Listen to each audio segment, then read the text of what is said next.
heavenly principles have been a contested concept in the lore of Genshin. However, their biggest mystery currently is where in the world are they? According to Nahida, ever since the Cataclysm, they've been silent. And now after 500 years and the many questionable things that have happened in Teyvat, this question has never been more relevant. So today, let's expand on the question, what happened to the heavenly principles after the Cataclysm? Disclaimer, these are all just theories and speculations, and none of it is indicative of the final product. We also need to respect the fact that information about the heavenly principles is currently very scarce, and sometimes even contradictory to each other. So, this is an open discussion. What I want to do is to introduce this question so that you guys can also make your own theories and speculations. But let's begin. What are the heavenly principles? The simplest way to define the heavenly principles are in two ways. One is that they're the gods that preside over Teyvat and the archons as the primordial creators of the mortal realm. The lore surrounding this definition is somewhat contested by other things, but it is an acceptable speculation that the heavenly principles are entities in and of themselves. A says that Khaenri'ah fell to the heavenly principles, Nahida hypothesized that this is the first sender, and the artifact lore hints that there is someone up there pulling the strings. And two is that they're the basic foundations and rules of Teyvat that everything has to respect. These definitions are interchangeable in the lore, but today we're more so interested in the gods version of them. The current speculative explanation on who or what the heavenly principles are is that they are Fanes and the Four Shades, or the primordial one, which include the Shade of Time and the Shade of Life. They were the ones responsible for the reformation of the world into the Teyvat we know today.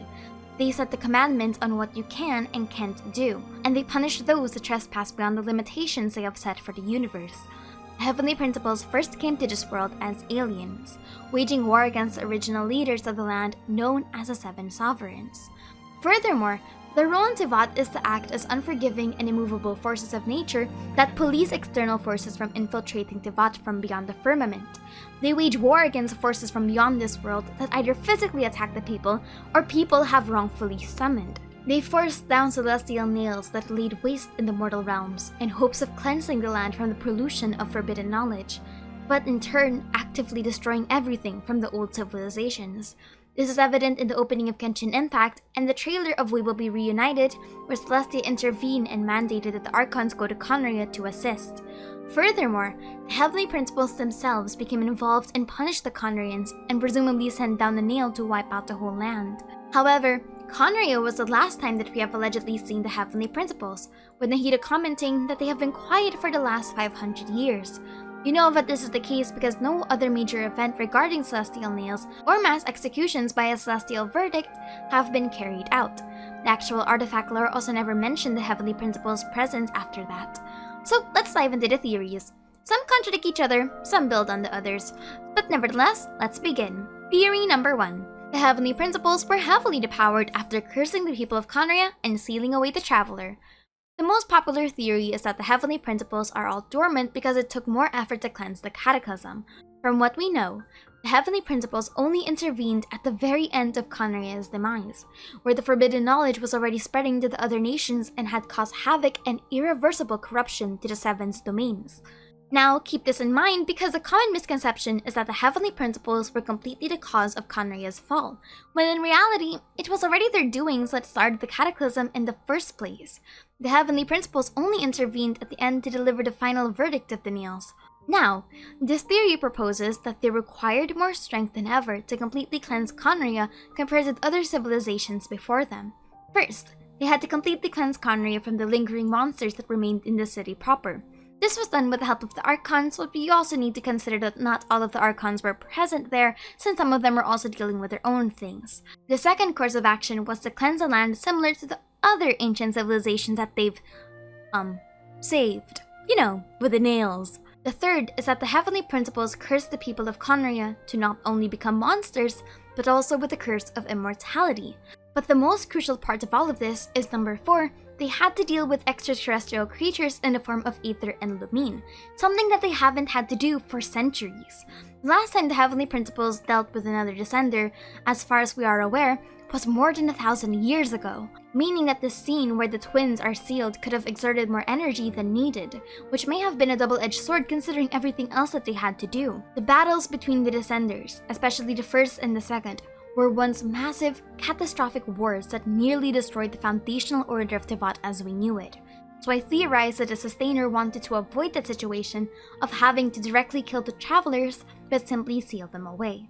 Now, this actually connects with the Paimon is a heavenly principle theory, the popular conception for Paimon's origins, considering her strange cosmic motifs, her crown, to her name being in the Ars Goetia, to her having the ability to warp through spaces and have stars in her motif similar to Aether and Lumine, is that she herself is a depowered celestial god.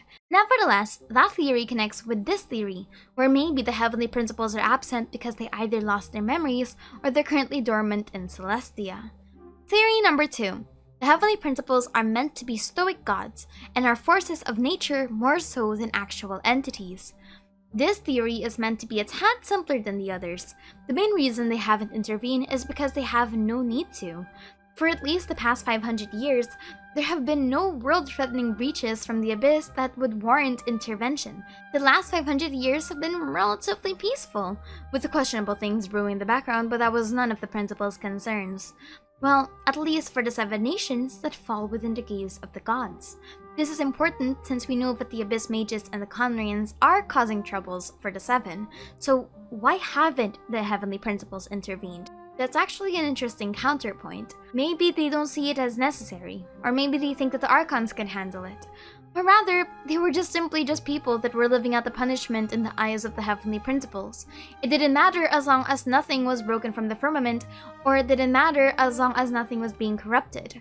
Theory number 3. The heavenly principles will be resummoned by the Tsaritsa who is meddling with the 7 Gnosis. Let's open the discussion of the Gnosis. The Gnosis are one of the most important representations of control that the heavenly principles have in Tevat. They are also the tool that connects the gods to Celestia itself. The Sonali bluffs Satori with the idea that the heavenly principles will reawaken if she does a grievance as large as destroying the Gnosis. She assumes that the heavenly principles will be resummoned because they wouldn't just stand by while their laws were disrespected. So we contrast that with the Tsaritsa's mysterious goals of reuniting all 7 of the Gnosis. Now, here's the important part. It doesn't seem like the Tsaritsa's plan involves the 7 authorities. That's an important distinction, because one of the 7 authorities is currently in Neuvillotte's possession. Or maybe he's the actual authority? I'm not quite sure either. Regardless, simply tampering with the 7 Gnosis may be enough to warrant backlash from the heavenly principles, especially if they find out that the Archons have been willingly trading or giving these Gnosis to the Tsaritsa. There is also a matter of the Tsaritsa's own want to burn away the old world, in favor of creating a new one free from the foundational principles. But because the Tsaritsa is a native, hence a creature bound to the fate of Tevat, she doesn't have the power to change the world in the same way a Descender does, which may be why she wants a Gnosis. So if an Archon is purposefully trying to achieve the power of a Descender, it isn't out of the blue that the heavenly principles will step in, furious and livid that humanity has yet again tried to step beyond their limitations. And let's hope that this isn't the case, because the last thing that we would want is for the heavenly principles to be reawakened if the next thing we're going to get is a gone Snezhnaya. Theory number 4. The heavenly principles assuming a new world order by using the Traveler as a successor. This theory stems from an old age question of why was the Traveler sealed away for 500 years but seemed to have awoken at the perfect time and fate. They awoke in an era where Venti also woke up to confront Nevalin, the Fatui are making their move on the Gnosis, the Fontanian prophecy was said to be executed, Inazuma was in the middle of the Sakoku decree, and Zhongli was planning his retirement. Not to mention that the Traveler was also fated to ascend one day, once the Keeper of the World completely faded. The Traveler was woken up at the perfect time to be a witness to everything. And I don't think this fateful reawakening was a mistake. Because the 4th theory is that the heavenly principles are purposefully absent because they appointed the Traveler to become their successor. This is a theory that I considered when I mulled over the current state of Celestia and the usurpers as we know it. While the heavenly principles are known as foundational laws of Tevat, they are actually not absolute. Remember, there was already a primordial order in the form of the 7 sovereigns, and according to Neuvillotte's story, the usurper, or Phanis, can no longer use their absolute authority to suppress the original order of this world, and had to create the Gnosis along with the 2nd Descender to subdue and control the resentments and the loathing of the world. And there is a possibility that the current gods that preside over this world are slowly dying or fading away. Alice has mentioned that something has been happening with the borders of Devat, and with the heavenly principles being at the brink of decay, choosing a successor that not only has the physical power to integrate itself into this world, as well as being exempt from the foundational principles, but also have the compassion in understanding all 7 nations and their plights beyond the gods' distant wisdom. That is a perfect successor. And it would also help supply why the traveler has a mysterious guide watching over them, a seemingly innocuous guide that knows nothing about her past. It may be years before we ever find out what happened to the heavenly principles, and frankly, does it matter right now in the story? Natlan is coming soon and we've got a long road ahead of us, so the heavenly principles will just have to wait and stay gone for a little longer. My name is Aster and thank you for chilling with me. Happy March, everyone!